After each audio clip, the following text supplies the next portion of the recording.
சீனாக்கு ஜிங்கு செக்கு அடிக்கிறது தானே காங்கிரஸோட கட்சி. அங்க ஜிங்கு பிங்கு, இவங்க அடிக்கிறது ஜிங்கு செக்கு. காங்கிரஸ் கட்சி என்னைக்கு இந்தியாவுக்கு ஆதரவா நடந்திருக்கு? எனக்கு ஒரு எக்ஸாம்பிள் சொல்லுங்க.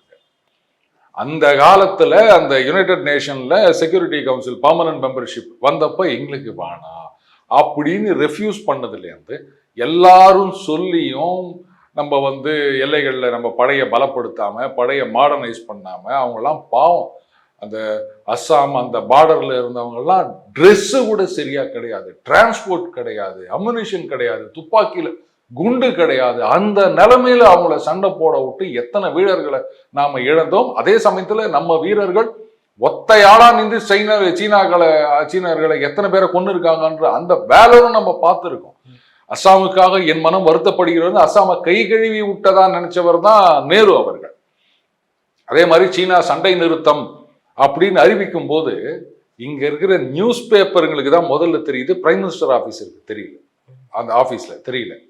அவங்க கேட்குறாங்க என்னங்க அப்படின்னு. பேப்பர்ல நியூஸ் வந்த பிறகு, இது நான் சொல்லலை, குல்தீப் நய்யார் அவர் இந்த எமர்ஜென்சி, அதுக்கப்புறம் இந்த சைனீஸ் வார்னா மிகப்பெரிய ஜேர்னலிஸ்ட், அதை பற்றி நிறைய விஷயங்கள் எழுதியிருக்காரு.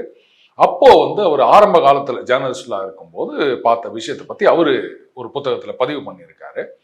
அதுக்கப்புறம் அண்ணன் ஏகே ஆண்டனி அவர்கள் இன்னைக்கு பார்த்தீங்கன்னா நம்ம பார்டர்ல, எஸ்பெஷலி சைனீஸ் பார்டர்ல ஏராளமான டிஃபென்சிவ் அண்ட் அஃபென்சிவ் இதெல்லாம் நம்ம கேப்பபிலிட்டிஸ்லாம் கொண்டு வந்திருக்கோம். ரோடு போட்டிருக்கோம். முதல்ல இத்தனை வருஷமா ரோடு போடாதவங்க நாம ரோடு போட்டிருக்கோம்.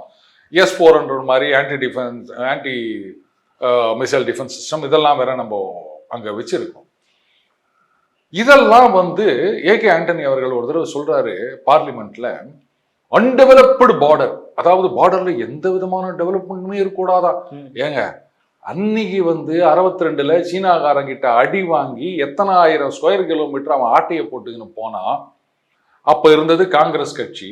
அதை பார்த்த பிறகு உங்களுக்கு புத்தி வரலையா அப்படின்னா, வரல என்ன பண்றது, இருந்தா தானே வருது. சீனாக்கு ஜிங்கு செக்கு அடிக்கிறது தானே காங்கிரஸோட கட்சி. அங்க ஜிங்கு பிங்கு, இவங்க அடிக்கிறது ஜிங்கு செக்கு.